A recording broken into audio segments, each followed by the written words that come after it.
Sa tabing dagat. Si Cardo ay nasa tabing dagat. Nakakita siya ng bato. Makinis ang bato, kulay abo ang bato. Inilagay niya ito sa bulsa. Gagawin niya itong palamuti. Naghanap pa siya ng iba.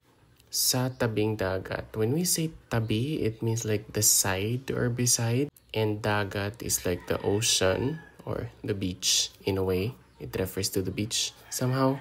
Si Cardo ay nasa tabing dagat. It means that Cardo is near the ocean or at the beach. Nakakita siya ng bato. When we say kita, that's like si, kita. And nakakita is like so, past tense. And then siya is he or she. And bato is a stone.